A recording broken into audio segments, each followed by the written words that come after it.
Hello student, चलो question में क्या दिया हुआ है यहाँ पे कि which of the following phenomena does not explain by the wave nature of light.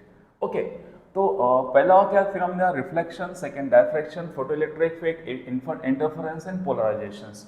Okay, अब ध्यान से देखो इस क्वेश्चन में क्या लिखा है। रिफ्लेक्शंस, रिफ्लेक्शन, डायफ्रैक्शन, इंटरफेरेंस और ये पोलराइजेशन, ये चारों फिनोमेना आपने कहाँ पढ़ा रहेगा? वेव ऑप्टिक्स चैप्टर में पढ़ा रहेगा।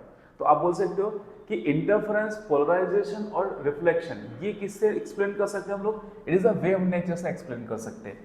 ओनली फोटो इलेक्ट्रिक इफेक्ट, कौन सा? Photo electric effect, it can be explain by using particle nature of light. तो यहाँ पे ए, बी, डी और ई ये कौन सा नेचर में एक्सप्लेन होता है? वेव ऑप्टिक्स, मतलब वेव नेचर से। ठीक है, आपने सुना रहेगा लाइट के दो नेचर्स होते हैं, एक वेव नेचर्स होता है और एक क्या होता है? Particle natures.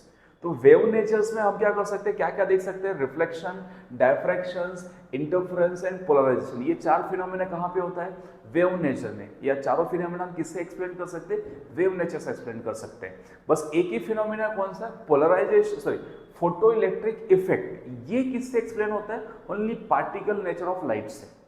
क्लियर, समझ में आ रहा है? इसलिए अपने फिजिक्स में दो अलग अलग चैप्टर्स है। एक कौन सा चैप्टर है? वेव ऑप्टिक्स, जिसमें हमने वेव नेचर ऑफ लाइट पढ़ा हुआ है। दूसरा चैप्टर कौन सा आपका? ड्यूअल नेचर ऑफ लाइट, जिसमें हमने पार्टिकल नेचर ऑफ लाइट पढ़ा हुआ है। And dual nature of light में हमने क्या पढ़ा हुआ है? हमने क्या डिस्कस किया हुआ? Only photo electric effect discuss किया हुआ है।